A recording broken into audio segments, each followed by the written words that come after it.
Hi, welcome to Midday on a Friday, and I would certainly be deceiving you if I did not tell you that I am more than usually excited about today's show because we are meeting a great superstar of the American musical family. We're meeting one of the originals, Mr. Bing Crosby, a man who has influenced scores of people whose records you probably have on your record racks, as well as Bing Crosby's records. We're going to have his wife Kathy and Mabel Mercer and Melba Moore in a surprise.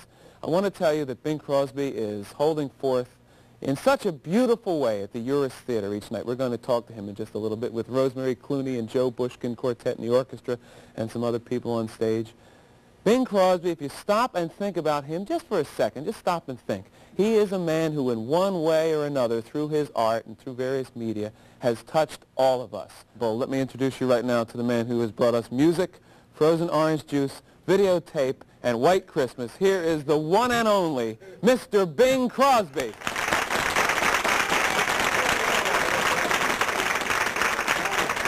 Good morning. Very nice to be here with you on this fine program you have, Bill. Thank you. Thank you. I wished I had deserved all those encomiums you laid upon me. But deserving or not, I accept them, and I'm grateful. You definitely deserve them. You know, I want to tell you something. Standing next to Bing Crosby, that voice, it's just like syrup going all over me. Oh, come on and have a seat. Sit down and let's chat for a moment or two. First things first. You're doing a heck of a great performance every night at the Urus Theater. Let's talk about that for a minute. Well, the audience is very responsive, very kind, very cordial, and they seem to enjoy it, but unhappily there's not very many of them coming. Well, that's a strange thing. It's a strange time of the year. A lot of people are Christmas shopping in department stores, and a lot of people might be thinking, I can't get in to see Bing Crosby. Well, they sure can. They can get in and bring a large group with them, many as they want. Lots of space down there. It's a lovely theater. I think the show's an entertaining show. It's proven so every place we've done it so far. It's just maybe people don't know we're there, or maybe they don't care for that kind of music. I don't know about that. Mostly old songs and a couple new songs. But the great jazz quartet, I think they're the best I've seen in a long time. Plus a full orchestra. Yeah, more beautiful orchestra. Billy Byers, he's conducting, did some of the arrangements, and he's famous. Rosemary Clooney is great to see. It's just been very discouraging to us that more people haven't turned out. I was told this was a good time of the year, and then today your producer was telling me it's just the opposite.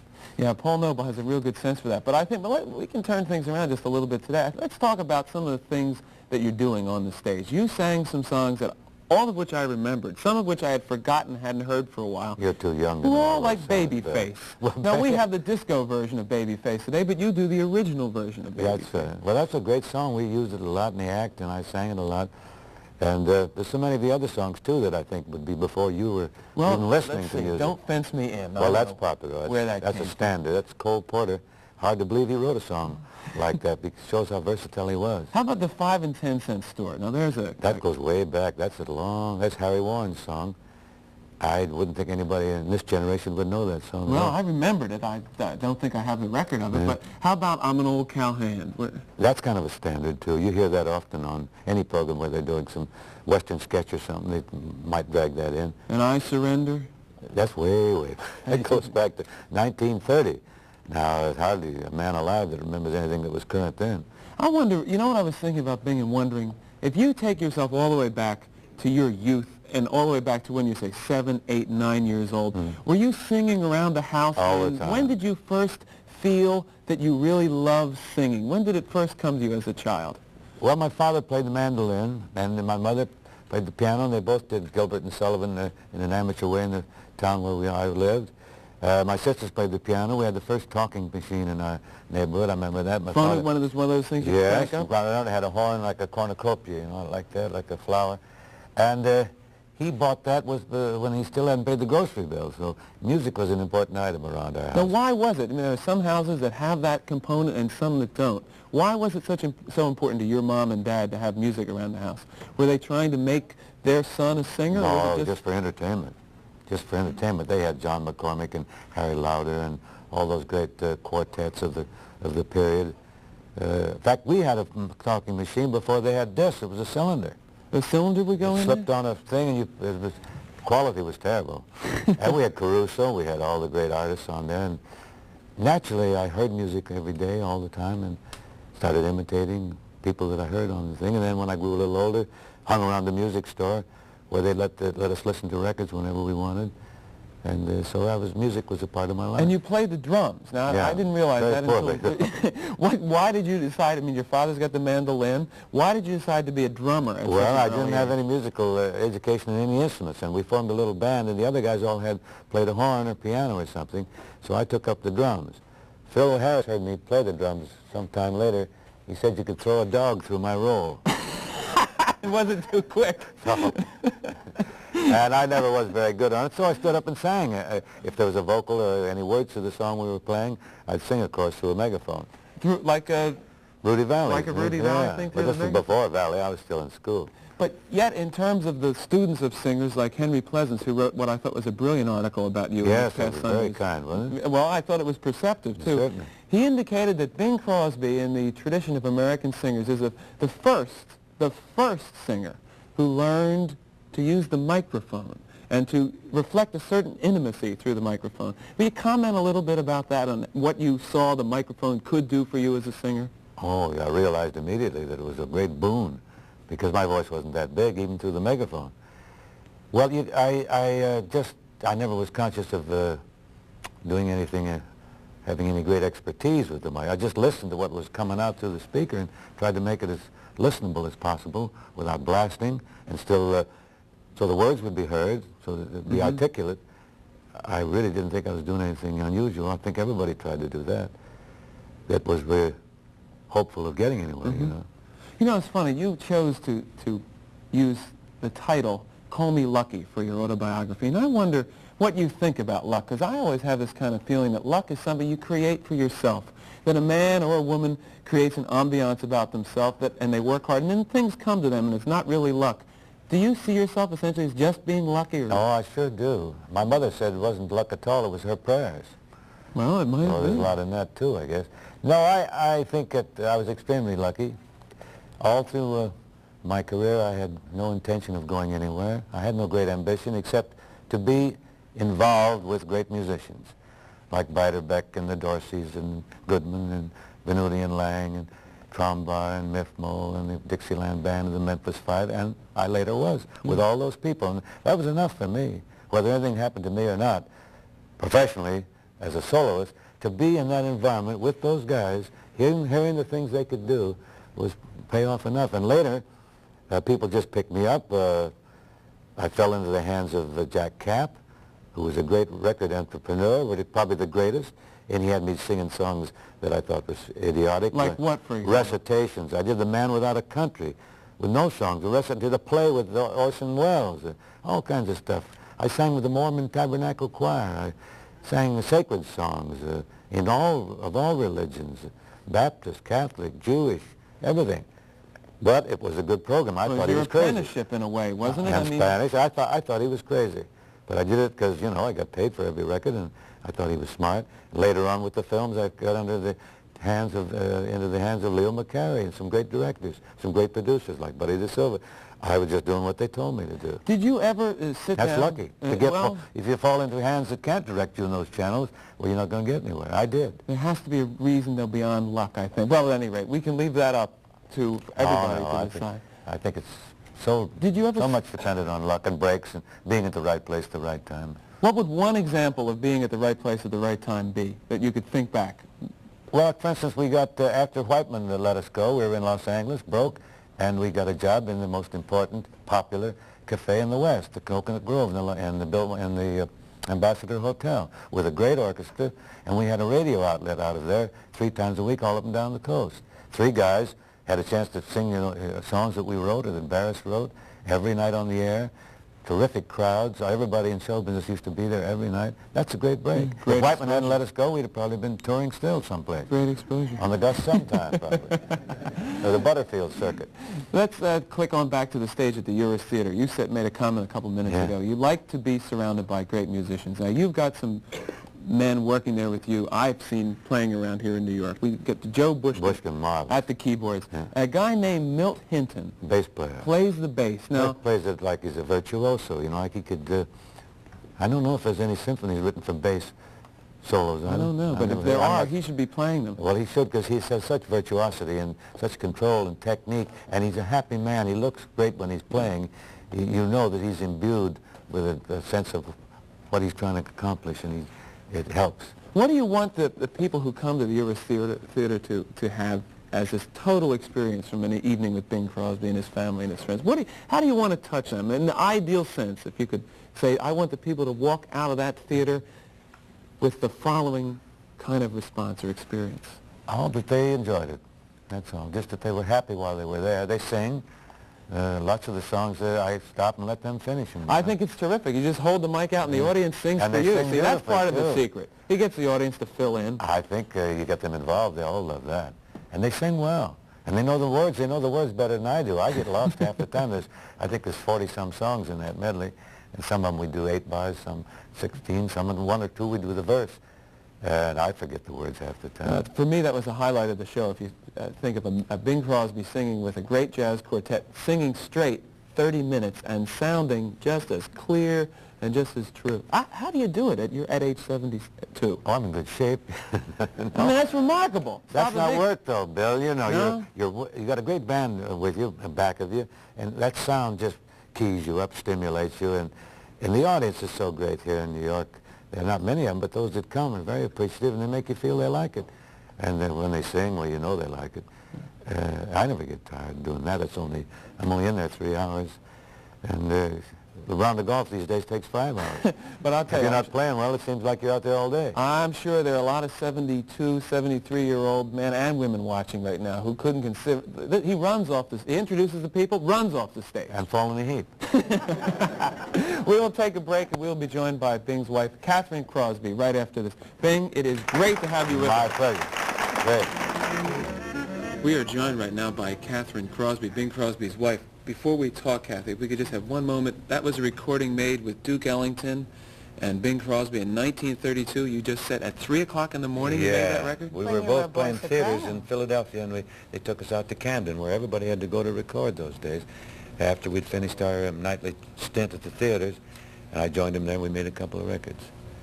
Sounds like a soprano, don't it? In 1932 is that time of the night, your voice gets elevated. Oh. Kathy, it's good to have you with us. Kathy Crosby, Bing's wife, is an actress and a singer, a dancer, and is part of the program at the Urus Theater, and a substantially beautiful part.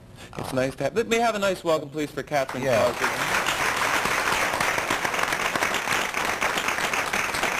He does it so much like yours in San Francisco. I know. Every morning. Gets me up at 6 o'clock. Lurching about, picking up her clothes, and ruins my He gets rest. a little cross.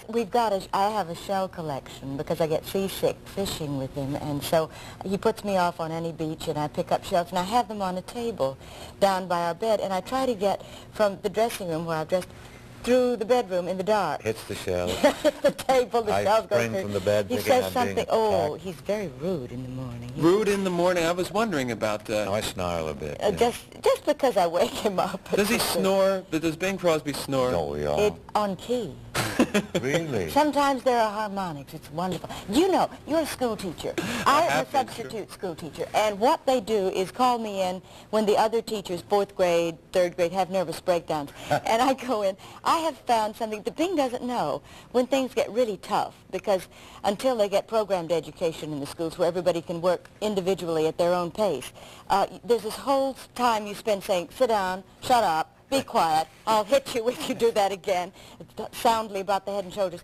I put on something like Alibaba and the 40 Thieves and say, draw what you feel when you hear this record.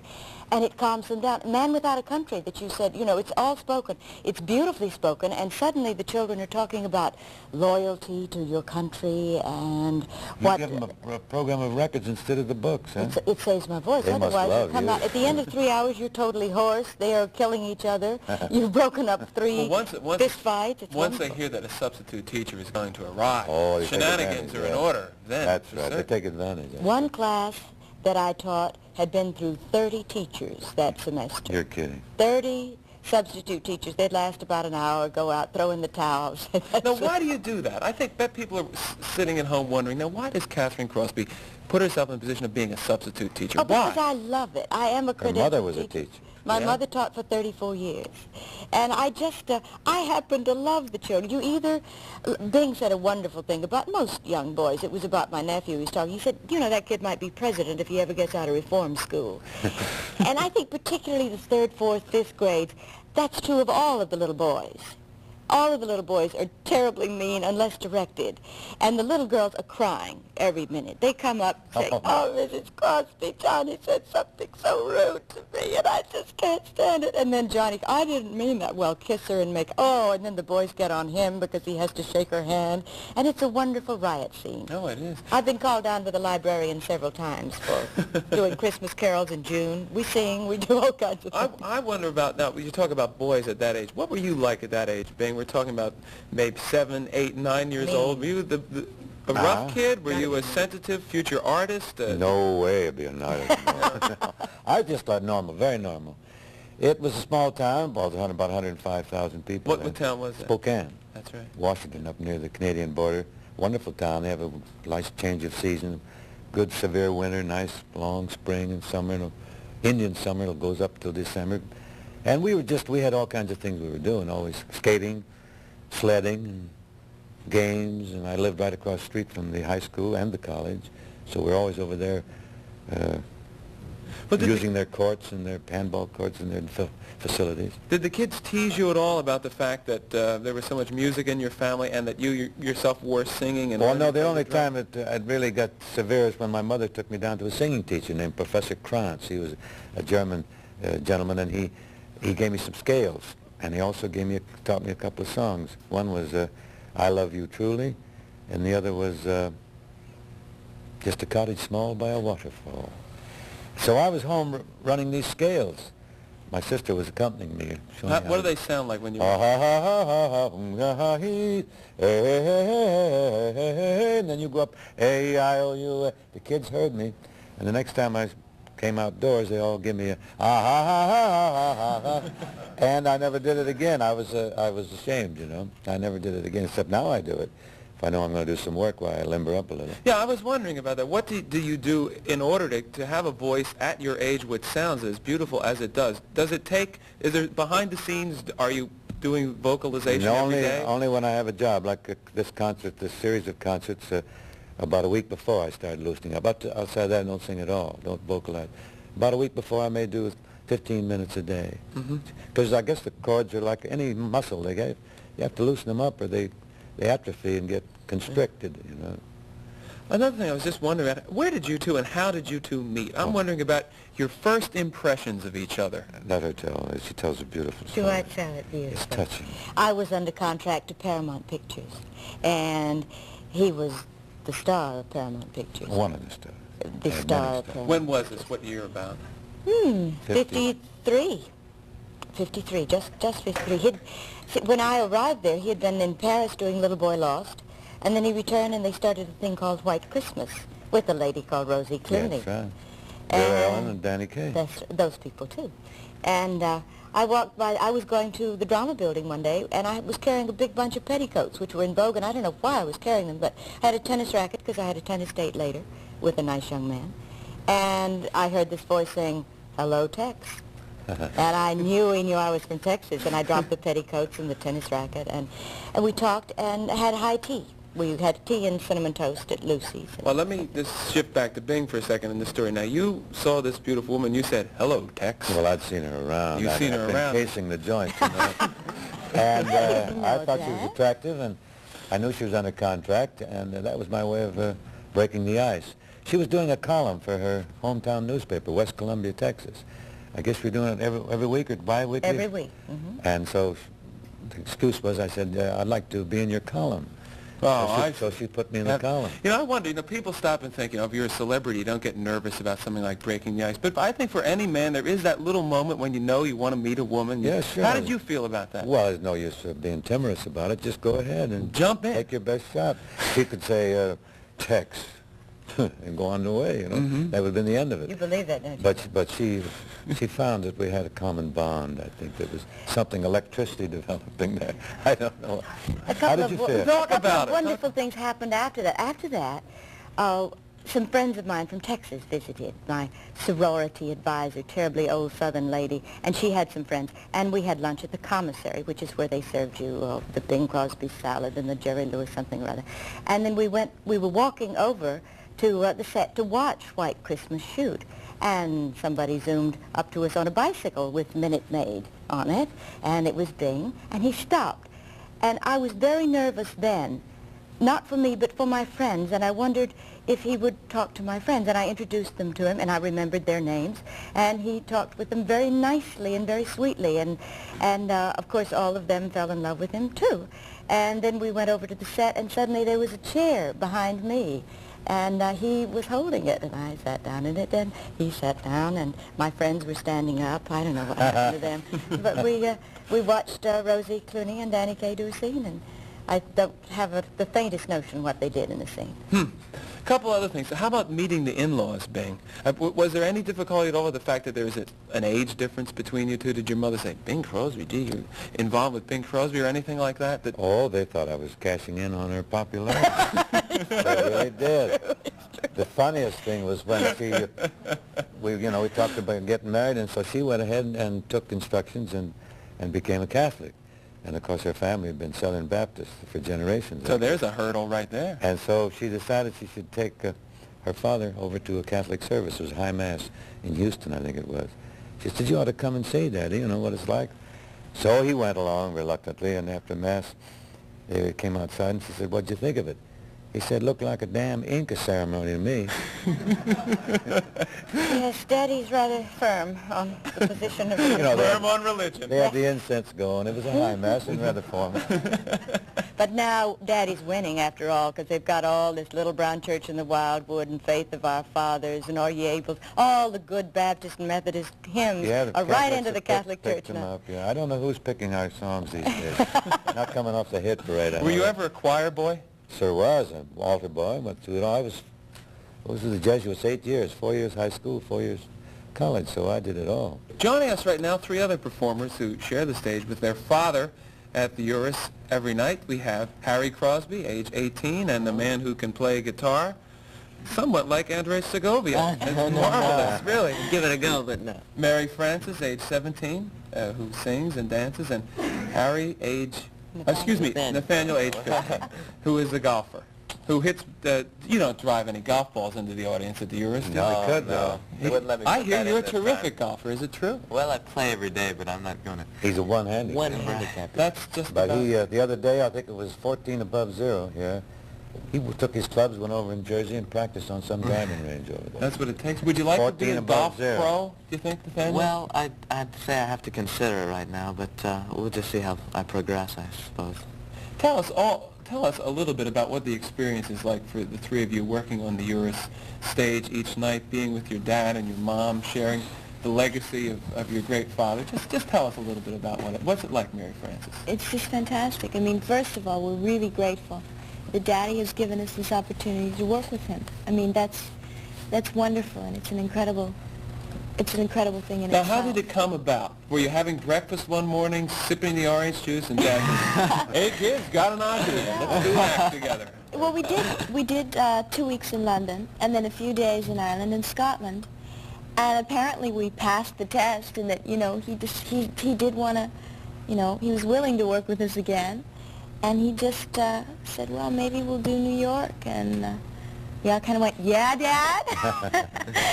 So after he'd mentioned it, he really didn't have any choice, because then it was like, when are we going to do it, Dad? When, Dad? So. Do you have clear-cut ambitions to be in the business? Oh, yeah. You do? Oh, yeah. Oh, let's hear some projections. Well, I'm working right now at an acting conservatory in San Francisco, the American Conservatory Theater. I would really say, and it's not just my opinion because I'm prejudiced, but it's one of the best conservatories in the States. And I'm learning a great deal. I had a couple years of college, and I'm learning a lot more about what I want right now, which is to be a good all-round performer, and that includes acting from this. So I'm really happy doing what I am. And how long have you had the bug, Mary Frances, in terms Since of... I was about that high. True, Mom? Yeah. Since about the day I was born. She did a couple leads on TV, Goldilocks and anything with me, called Demon Under the Bed. Demon Under the Yeah. Bed. When Quite she a was while ago. 10, yeah. 12 years old. She's always had a little finger in the business. I am at heart. And Harry, how about you now? You've been studying classic guitar. I've been And studying piano. classical And piano. guitar and piano and composition theory, many aspects of music, since I was a freshman in high school. In the theory and the composition, I took classes at San Francisco State and studied privately. And then I decided I'd better get ahead with my solids. And I put that aside for 2 years and went to a Jesuit school, like my father's, as a junior and senior, at Bellarmine College Preparatory, and got my GPA up, and then decided to go to Cal Institute of the Arts, which is in the West Coast, a very good musical school. It's an institute that consists of 3 or 4 schools, one being the drama and the film and the art, and the other being music, which is by far the strongest. And it was recommended to me by many composers and arrangers and all kinds of musicians in the East Coast and in London when we were performing over there last year. So you're really putting the roots in the ground, which Absolutely, I think you have to do if you want to have a long, flourishing career. What would your response be to those who would say, well, gee, you know, you're just teenagers, and there's no way you could be on the stage of the Urus Theater unless your father was Bing Crosby, because you're still growing and developing as talent. You know, that kind of cynical point of view that some people would take. How would you respond to that? What would you say in your own defense? It's true. The truth will always set you free. I mean, it's true. We're incredibly grateful about having this opportunity to work not only on Broadway, but just to work with Daddy. But of course, if he wasn't our daddy, we'd never be where we are right now. We still have the desire to work and the fact that we are very willing to work, and we do work very hard for what we want. But obviously we wouldn't be where we are today, even as to how much we know, if we didn't have examples like Dad and Mom. Now, I think for your children, some things will be easier because of the fact that their name is Crosby, but some things will be more difficult, too. Yeah. What do you think the difficult road will be for them because of their sons of a legend and a daughter of a legend? I think they can't stay out all night and be drunk. Makes the front page. You haven't seen much of that. Your news, your gossip, you're under a microscope. Yeah, well, certainly, like any child of a teacher is under a microscope. Any teacher is under a microscope. Sure. Any preacher or preacher's child. Any child that has a goal has to make sacrifices. They all had to give up the proms, you know, because Why? they had rehearsal. We would love to stay, after we finish the show, we'd love to stay and just see New York, see all the theater that there is. We have another appearance at Laguna Honda on the 21st of December at that's the hospital for the aged in San Francisco. We've done a show there every Christmas for the last 11, 12 years this would be. It's fun. And so we have to booked in appear. there. They have a theater. It's a We have a vast, solid booking. vast hospital. There must be 1,500 patients there. And we get some vaudeville acts in our family. We give them a show every Christmas. How do you evaluate their work, Bing, when you take them one at a time? Well, I think Harry has genuine talent. For sure. He's very inventive. The things he plays on the guitar when he accompanies me are so inventive that sometimes I don't recognize him. But they're good, you know, and that shows that he is innovative and he's trying new things. He's got a good ear. He has a good personal appearance. I think he's going to go as far as he wants to go, particularly taking this route that he's taking, as you said, getting into the roots, doing the same thing that Bacharach did and Mancini did and Sondheim and all those fellas. They got a good solid ground work in music, and then they could use it to any purpose they wanted. Yeah, they can go, like Marvin Hamlish, who's a good friend of ours, great musician. has studied so much, and you see it in his work, like in Chorus Line, the classical influence, the Broadway influence, the jazz Flexible, influence. very flexible. Mary Frances, I think, has genuine appeal, and she's dedicated. And I think when she acts, she's convincing. She comes into sort of a personality that she doesn't otherwise isn't apparent.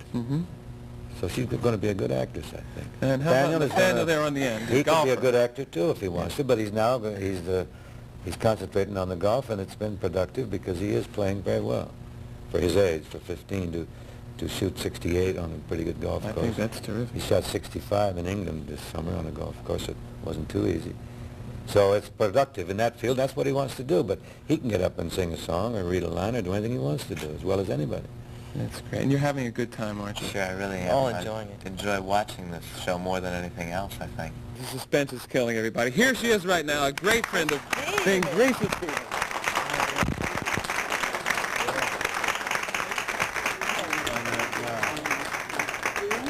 I'm fine. Have a seat, Risa. Thank you. Risa Stevens, one of the great sopranos of the stage, one of America's greatest Carmens, and now the president of Mannes College.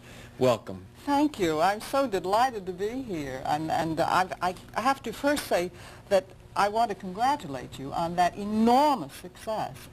Did you read Clive Barnes? Oh, marvelous. I mean, I think this was poetry that he wrote about you. Really, it was just not a criticism. Everything he writes is good. Oh, no, it just was superb, and I'm so thrilled for you, and I'm thrilled. I'm not only thrilled for you, I'm thrilled for us at Mannes. I think you should take a minute to tell this is one of those great show business stories, I think.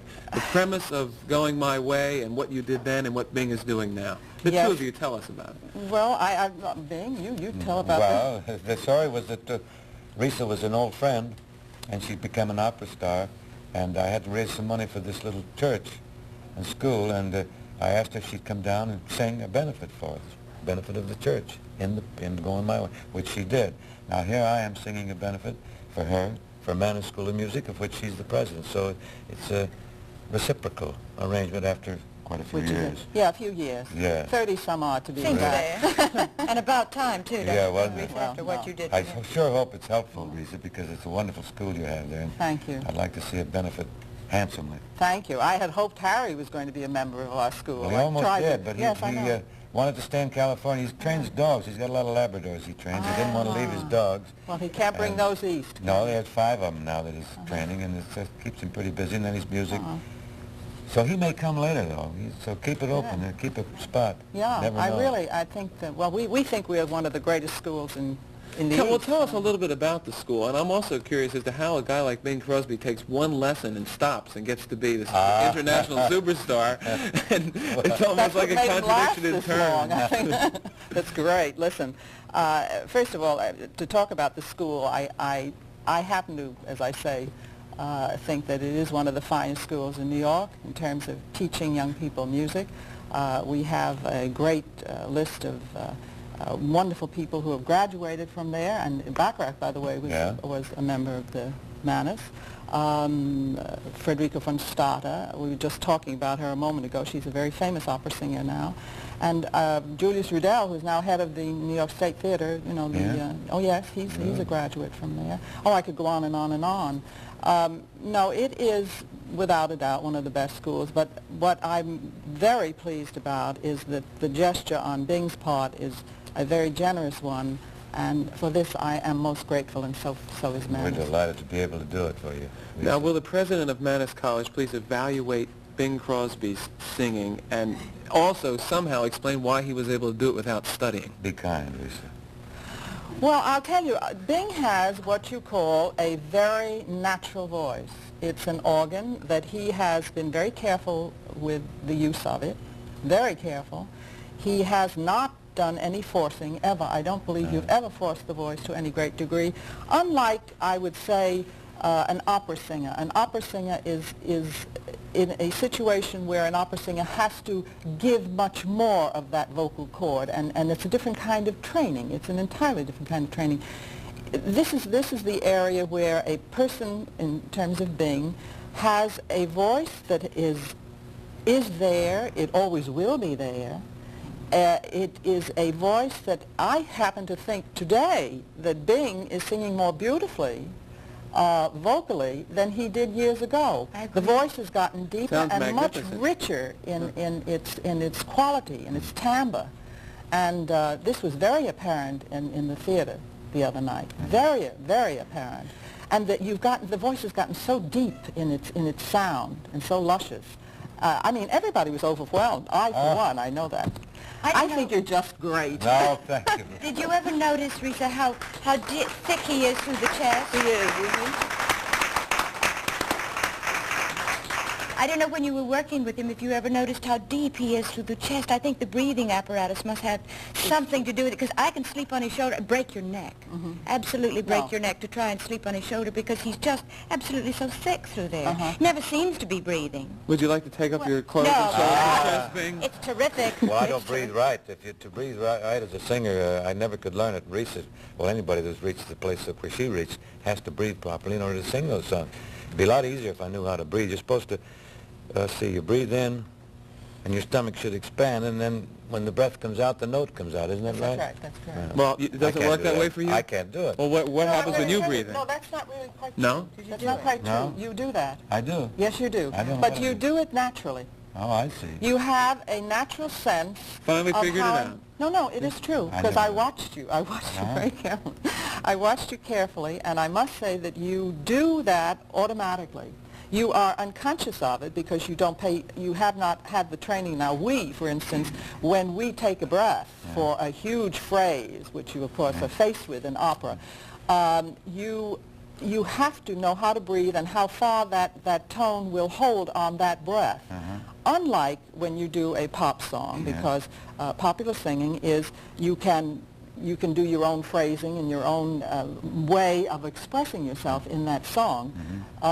When you do an operatic aria, it's different than that. A composer has written it a certain way. Naturally, you express your manner of presenting it, and you try to do the best you can, but your phrases are far longer and much more extensive in breath control.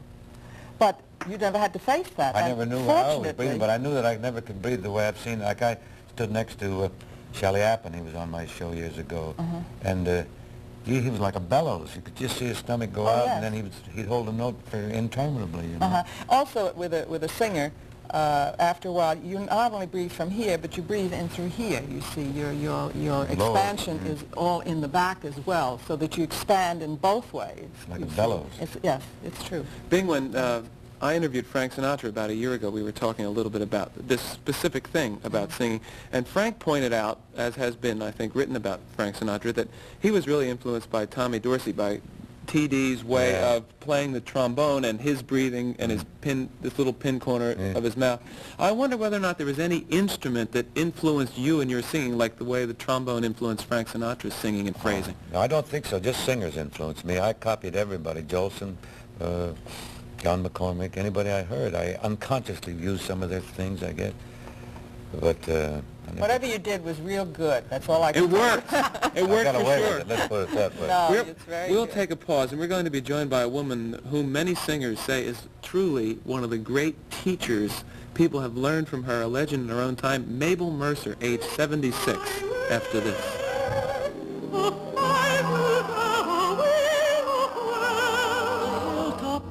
Of the night, now that we're growing older, we have no Here we are back, and we're joined right now by another very special singer, Miss Mabel Mercer. A greeting, if we will, please. Mabel Mercer. Mabel Mercer is currently performing nightly at just an intimate, beautiful club over on the west side called Cleo's. She was born in England in 1900 from a theatrical family, has evolved a singing style that many people think is probably one of the most intimate and one of the most special and one of the greatest phrasers in the business. For some reason, she defies time, like Bing Crosby, and we thought it would be interesting to have them meet each other. Had you two ever met?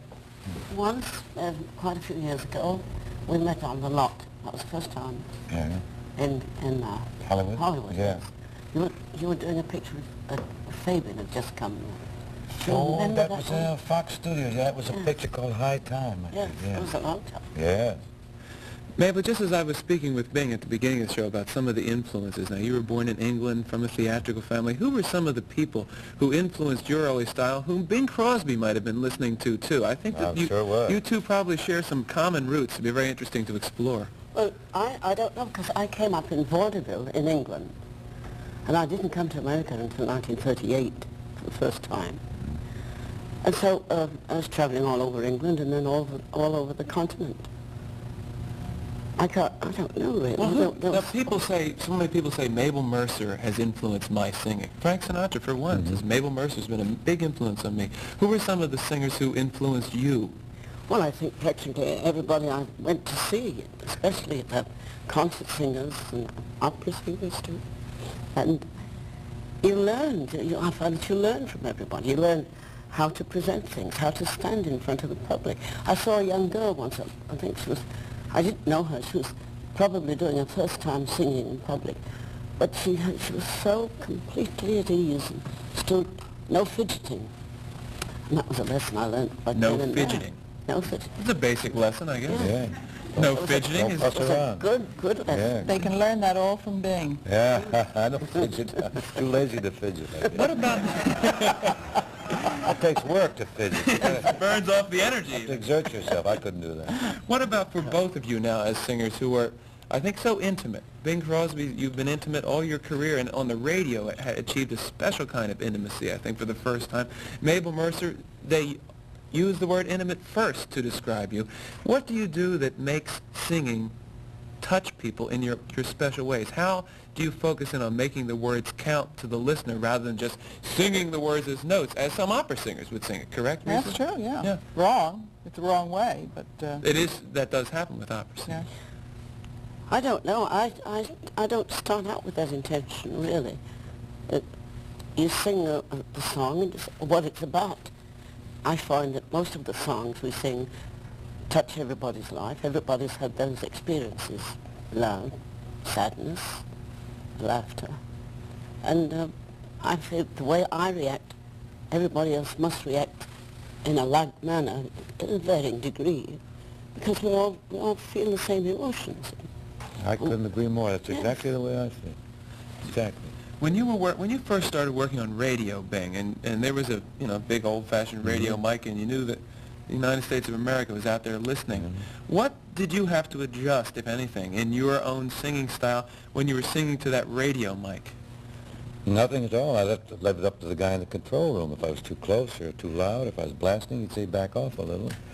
In those days, they didn't have such complete control. It had to depend a little on where you stood and how you hit the mic, what shot you had at it. But there was no substantial change from having done vaudeville and stage appearances to working on the radio? Well, I wasn't conscious of making any change.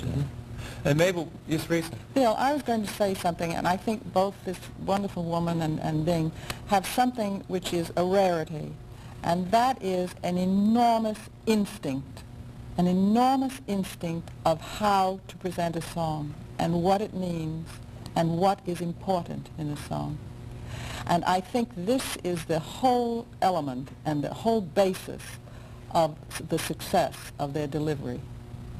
I think that there are many people, as you say, that get up and sing and they do not know how to deliver a song.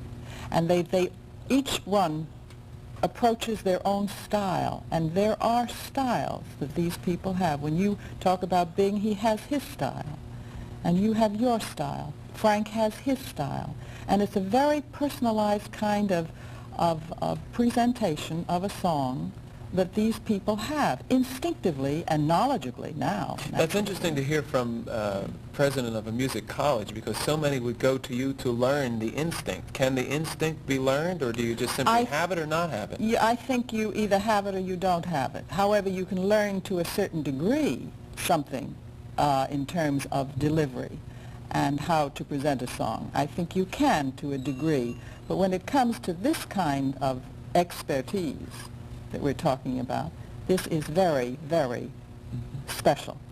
Mabel pointed out before we rejoined you that at one point you were a table singer. What was a table singer? What did you do? That was quite an art.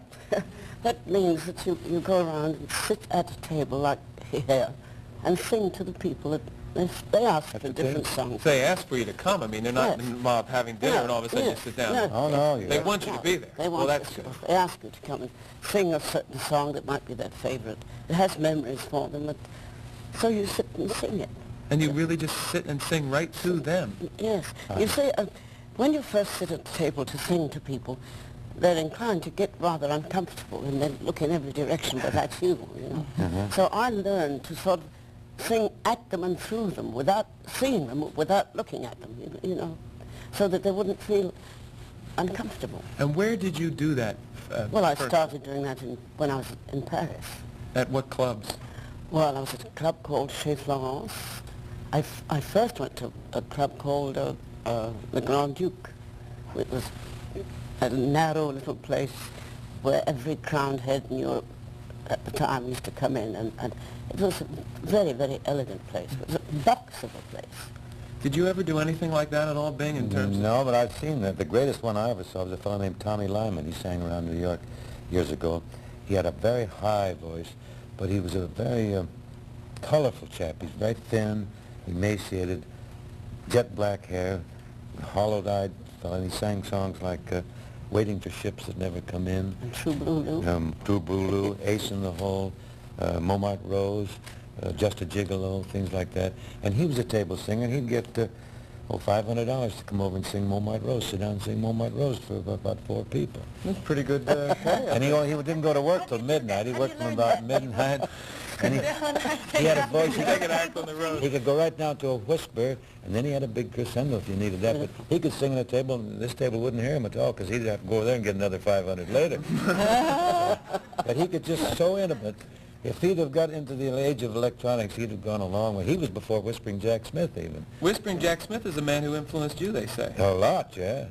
What did he do? Well, he had a wonderful control of the microphone and volume and where accents should be. I don't really think about emphasis on anything. I try to understand the words that I'm saying. And make the words make sense. Yeah, just like I'm talking to you, you know. Yeah. If I sing, I'd sing to you and try to make you hear these words. You know what's marvelous? All 3 of them, Risa from opera, Mabel Moore from Paris trained, and Bing, are all nodding. The meaning of the word is what a great singer puts across. That's right. We're running long. Remember that, Mary. Yes, we're running long, so we want to take a break. But Mary Frances, before we do, will you just, in one moment, tell us what your teacher told you in San Francisco about Mabel Mercer recently? Well, he's a wonderful man, and we're really good friends, and he told me everything that I had to go see and do, and he said, and above all, you have to go see Mabel Mercer, because not only does she have one of the most beautiful and unique voices in the world, but he says she's got to be the best actress around. And Paul Blake said that. So. Very nice. We'll return with Melba Moore right after this. We're back. Mary Frances Crosby is here, Risa Stevens, Mabel Mercer, Bing Crosby, Kathryn Crosby, and we're joined right now by Melba Moore. Yeah.